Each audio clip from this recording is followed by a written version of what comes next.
I know you can't believe it because I can't either, y'all, but child, welcome to May. Let's get into it. Take 107.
What's good, peacemakers? Take two. What's good, peacemakers? Welcome back to another episode of the Piece4PeaceCrafting Podcast. I'm Michael, and this is my crafty corner of the YouTube universe. If you would like to find me in other social media, you can do so by following me over on Instagram, Threads, the Storygraph, as Blue Sky as Piece4PeaceCrafting. And if you would like to follow me over on Ravelry, you can do so by following me at Piece4PeaceCraft. If you would like to follow along with the playlist that goes with this podcast, feel free to look up the playlist over on Spotify at the Piece4PeaceCrafting Podcast playlist. If you have trouble finding that playlist, feel free to shoot me a message over on Instagram and I would gladly send you the link. Welcome back, everyone. I hope you all are doing well. And to anyone that is checking out this video for the first time or this channel for the first time, welcome. I hope you enjoy your stay in this silly little part of the YouTube-ness. We talk about all things fiber related here on this channel. Today is going to be heavily knitting. There is some crochet, a little bit of spinning. Yeah. All the things. How's everyone been? I can't believe it's been 2 weeks, if I'm being honest. And I'm sure I say that a lot, but it's crazy that it's been 2 weeks. I've been, let's see, my 2 weeks. I've been trying to understand what this weather is. It's cold here. Not cold, but like, it's cool here. It's giving 50s. We had a couple like almost 80 days and I need us to get back to that. Yeah, kids here in Chicago have about a month left of school. So things are, we're gearing up for the end of the school year, prepping for the summer.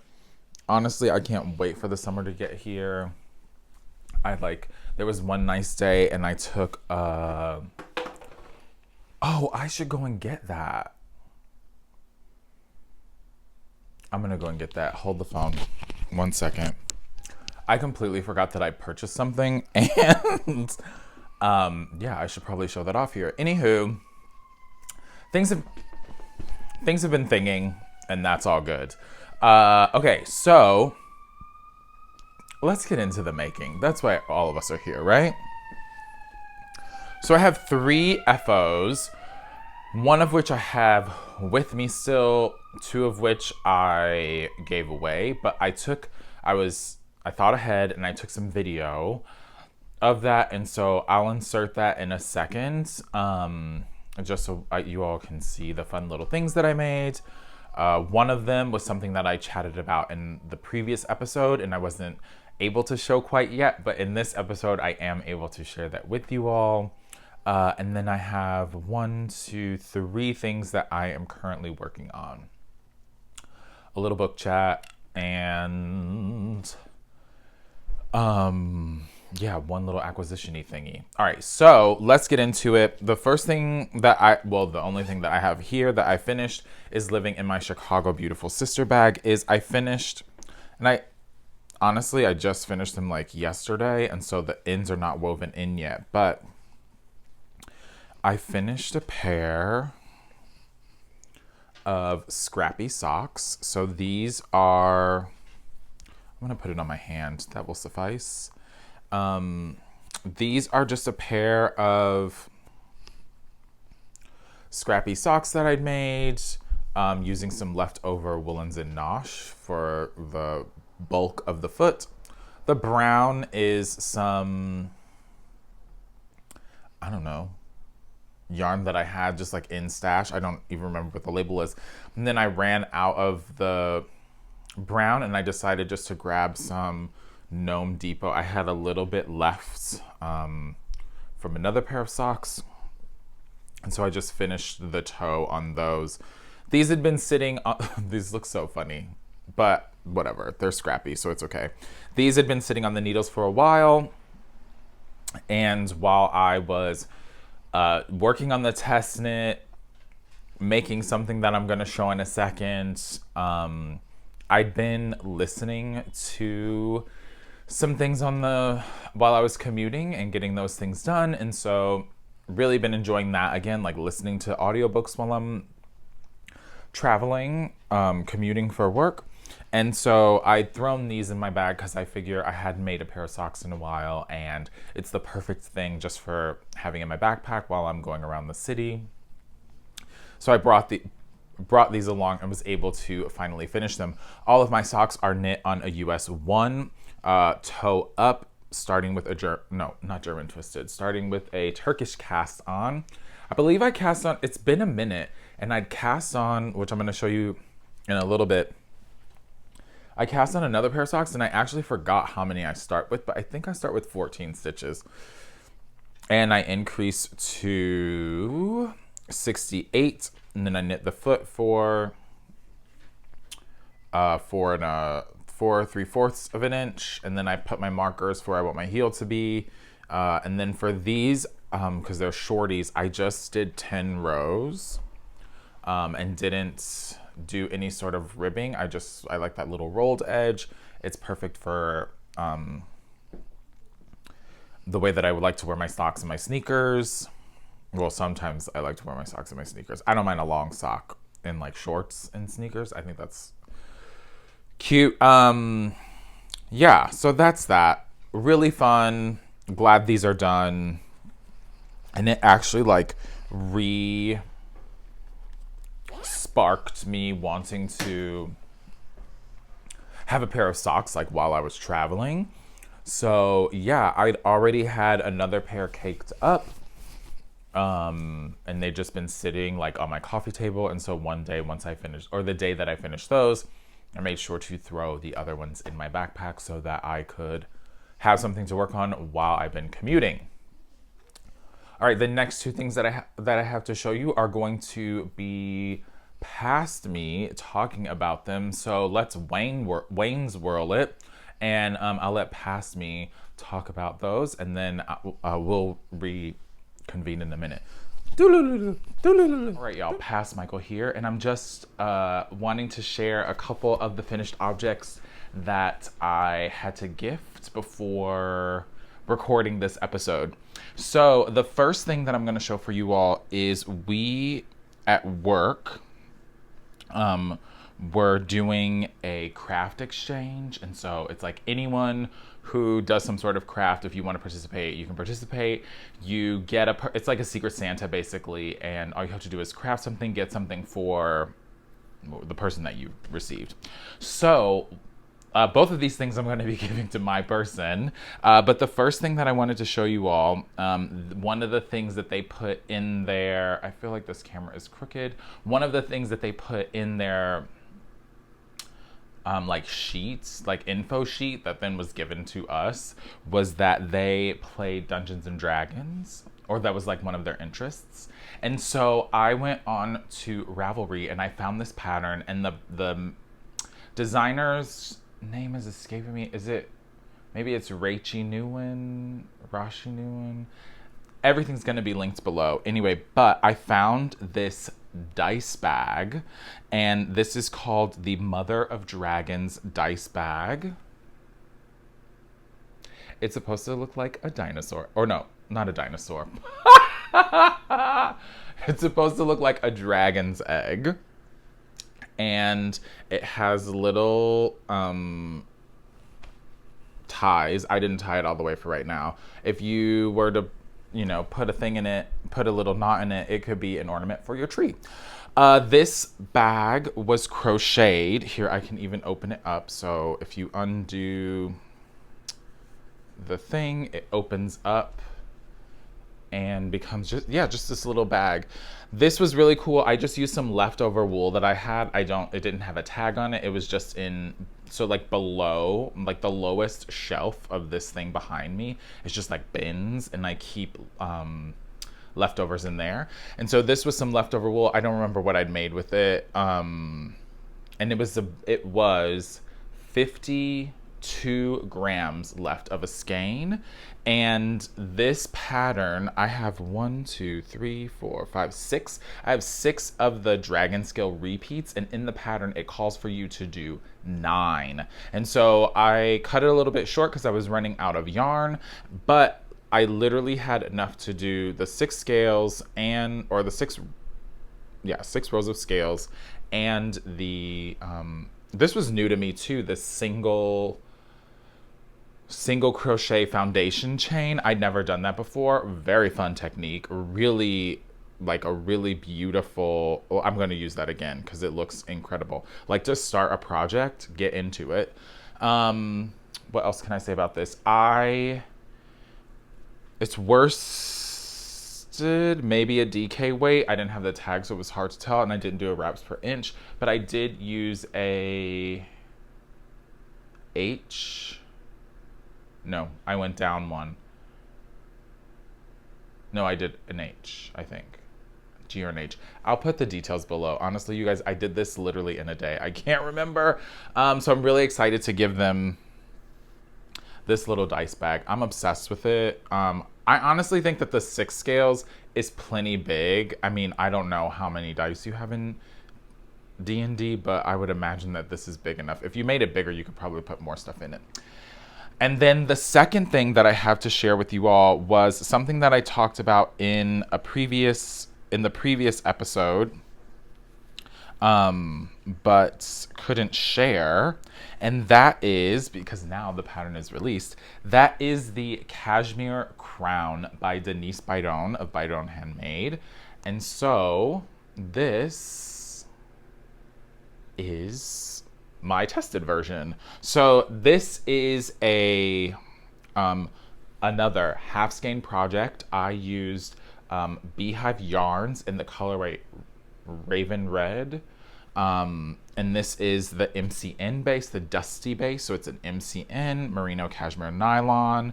And the cool thing about this cowl, the way that Denise has designed it, is it's a beautiful ribbing. It has some faux cabling there, which was really fun. My first time doing that. And a new to me, I don't remember the name of the bind off, but a new to me stretchy bind off that doesn't, I mean, like, look at that. That's incredible.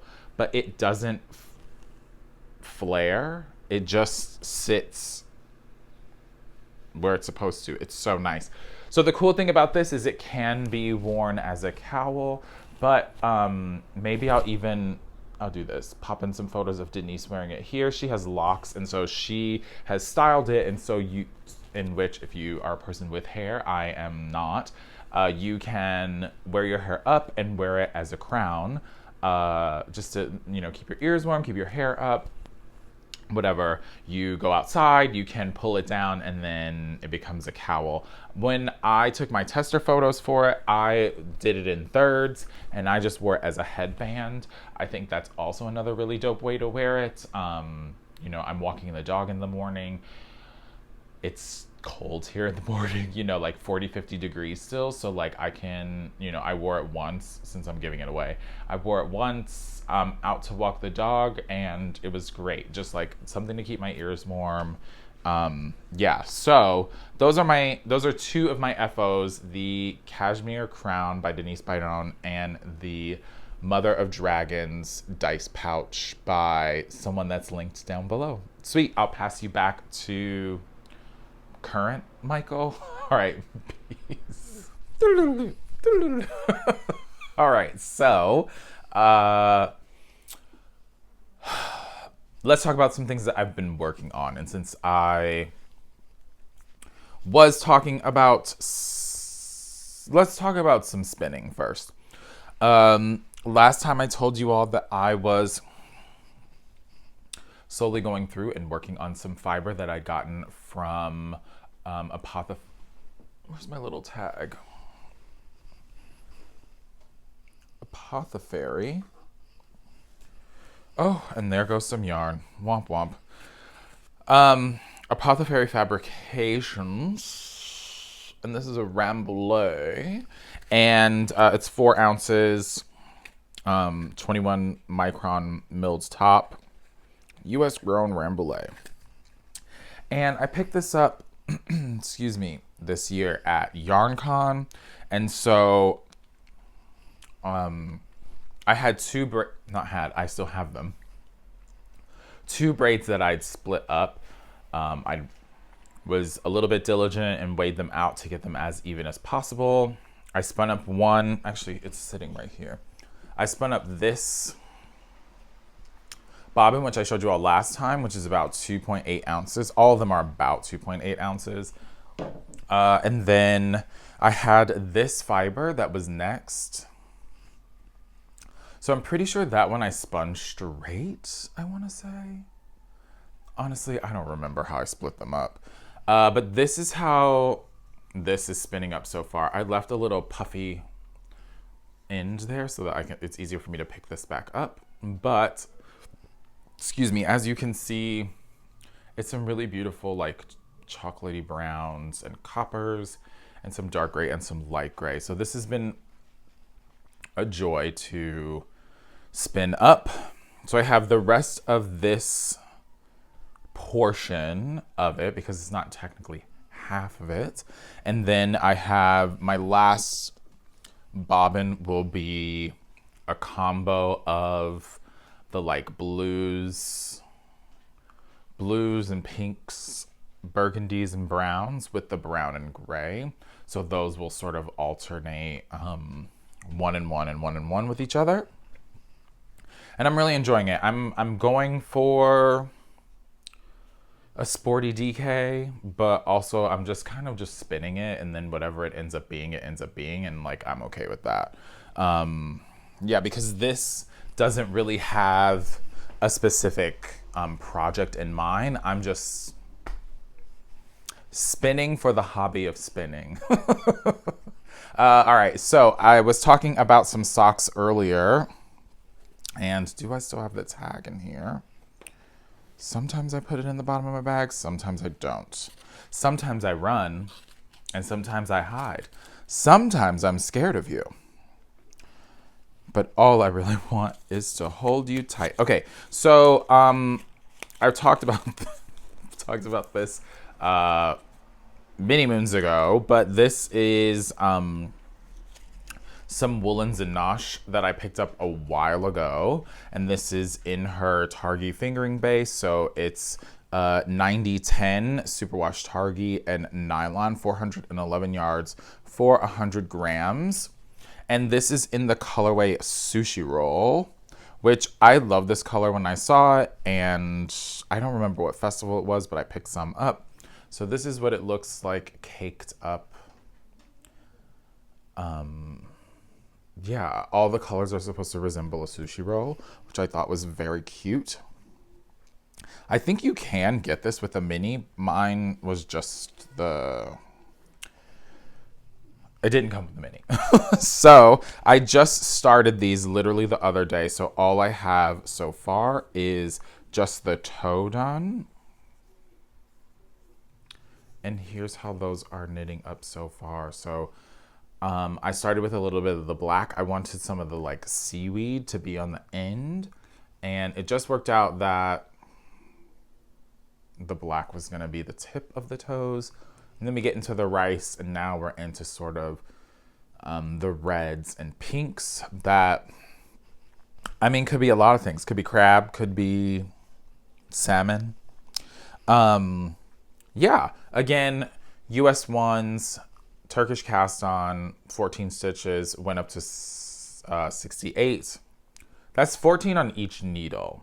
And then I go up to a total of 68. So what is that? Starting with 28 stitches, and then increasing to, no, yeah. And then increasing to 34 on each needle. Yeah, really excited. There's not too much to show because it's just the toes. I'm hoping that, I guess I just should see where the heels will fall, but I really hope that they fall to where I can do the reverse of whatever is going out. I know that doesn't make sense, but it'll make sense once I get there. If not, I hope it ends so that I can put the green, which is the wasabi, at the start of the heel, because I think that would be really cute too. Anywho, really enjoying that. I haven't done socks in a minute, and it has been nice to just have them again. Yeah, I forget how kind of mindless they are. Like, even starting this pair, yes, I a little bit was like, wait, how many stitches do I start on with? But like, once I got going, it was just so chill that it just was, it's been really enjoyable. All right, the last thing I have to show you all, making wise, is I think I only have one more time of showing this before it is done, and that is the GO Dynamo shawl by Stephen West. It was last year, so 2024's mystery knit along. I am using Fiber Hustle yarn in the color Gray Gorian Chant and Dusty Sage. This is on their superwash base. Love this yarn, obsessed with the colors, really digging it. I think the last time I was with you all, I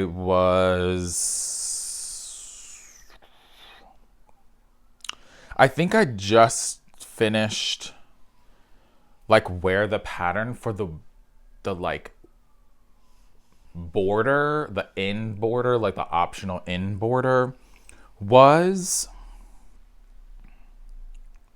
Yes, I'd done what was required of that, and I said that I was going to take it, I was going to stop there, and I was going to go back and do like the upper portion of it, and then I was going to come back and continue adding. So that is what I've done. I'm going to try my best to hold this up. So the last time I hope I didn't just move that. The last time you all saw it, let me spread it out some.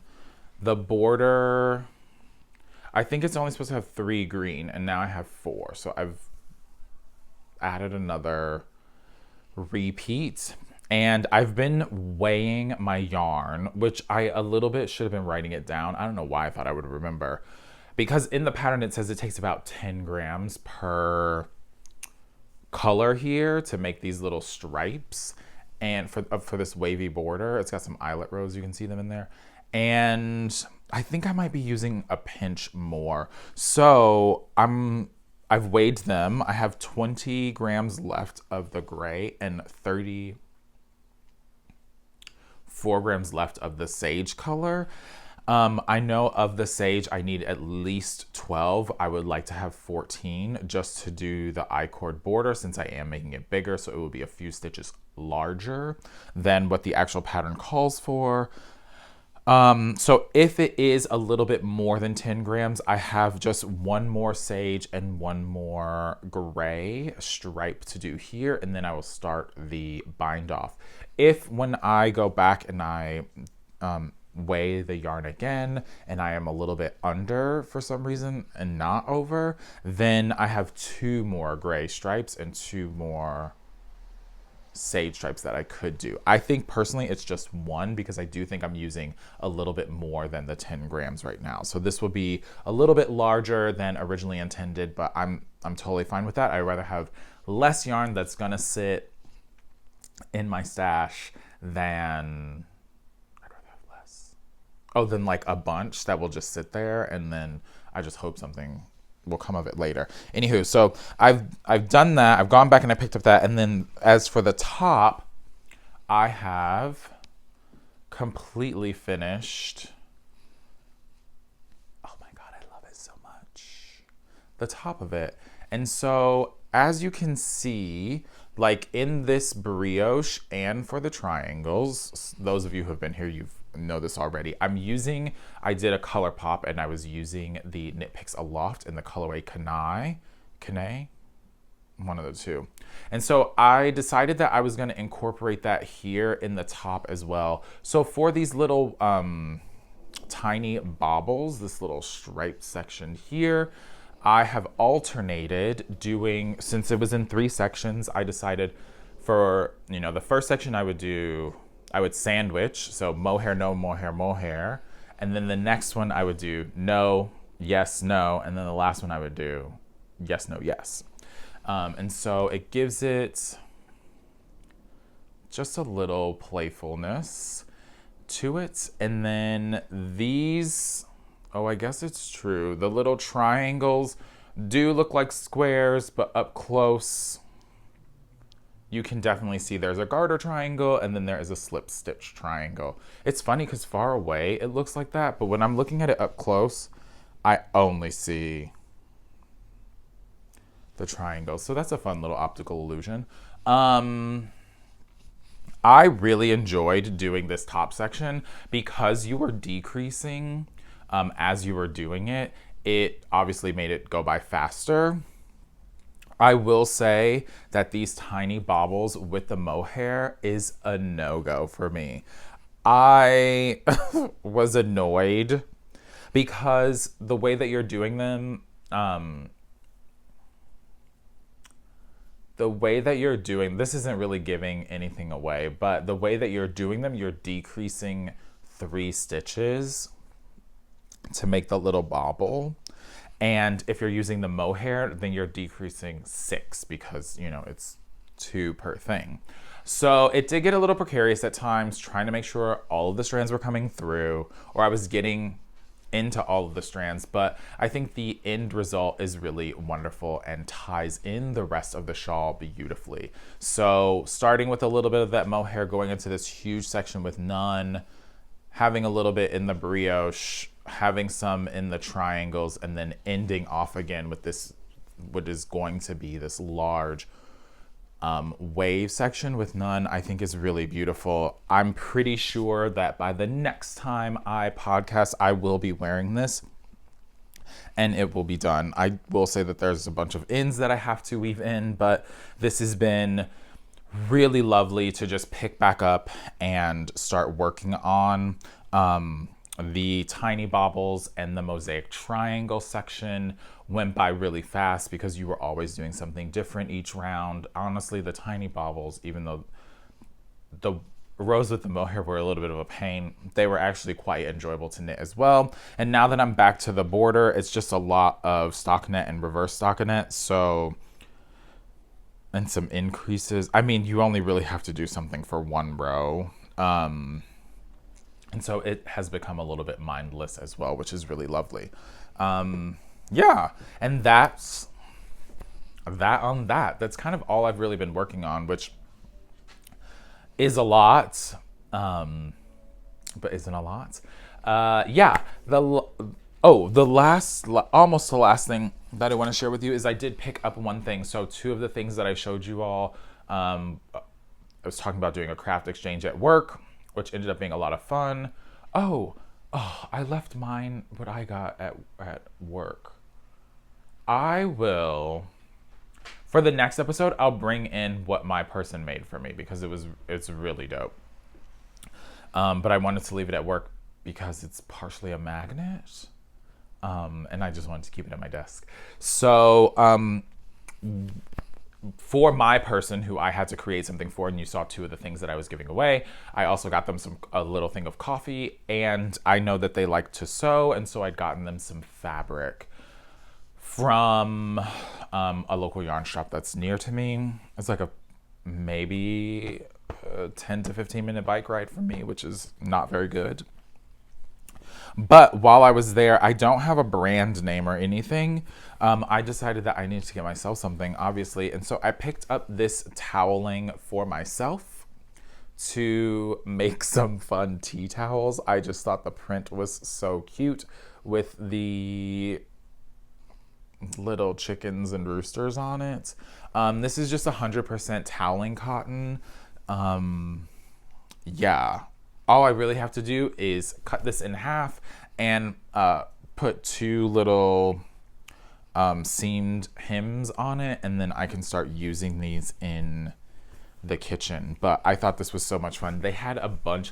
So I've been trying to find toweling fabric online and was having a little bit of trouble, and maybe I just didn't search hard enough. But I was really excited when I learned that this place that's close to me, because I knew they sold fabric there, but I would never look at it because like that wasn't really my jam, and now it's becoming my jam. And so I was like, oh, let me go online and look there, and they have a huge selection. So I kind of want to go back and get myself more, just, you know, to make some more fun hand towels to put in my kitchen. I feel like I have a bunch that could be on their last leg and I could replace. And so it would be cool to just go and yes, they have some fabrics that have prints on them, but some of them are just like that classic sort of creamish color with like the blue or red.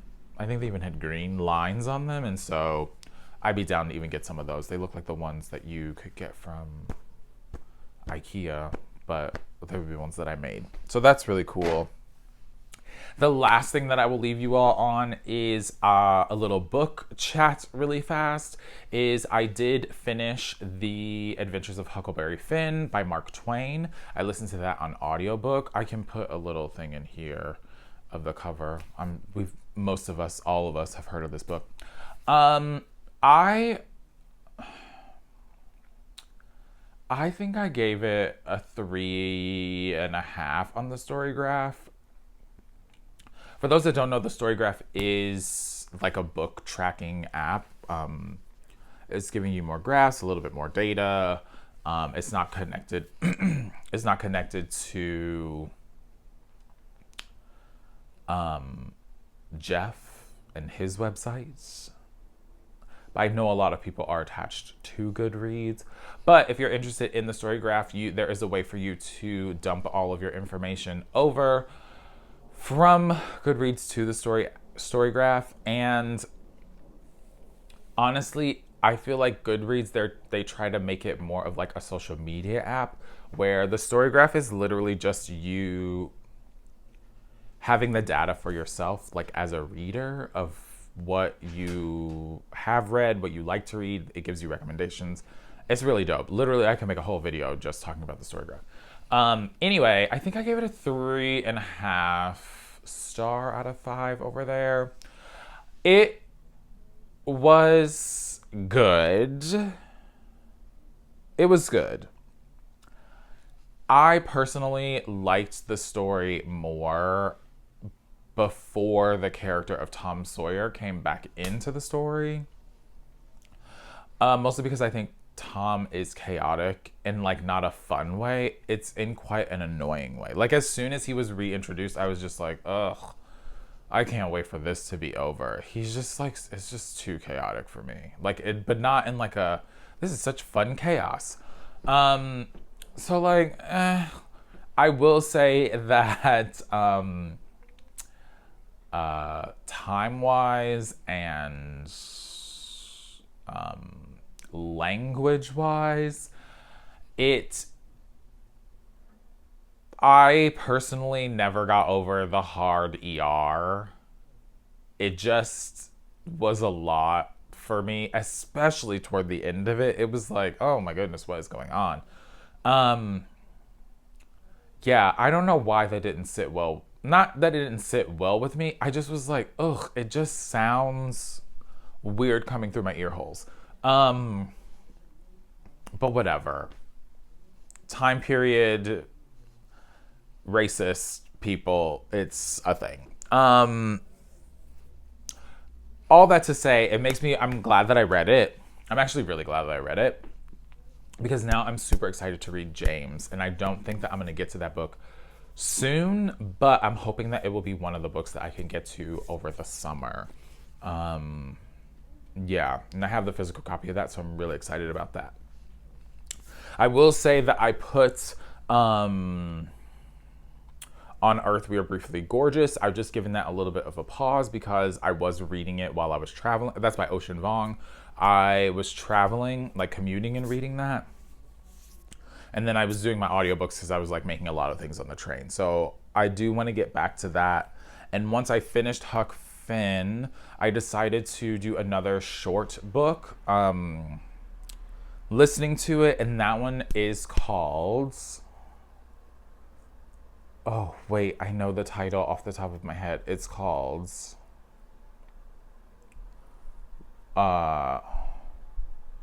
One Day Everyone Will Have Been Against This by Omar Akkad. And it is the best way to summarize it, or like, you know, reading the synopsis that's either online or just, I would assume that's in like the dust jacket, is basically a look into the West's,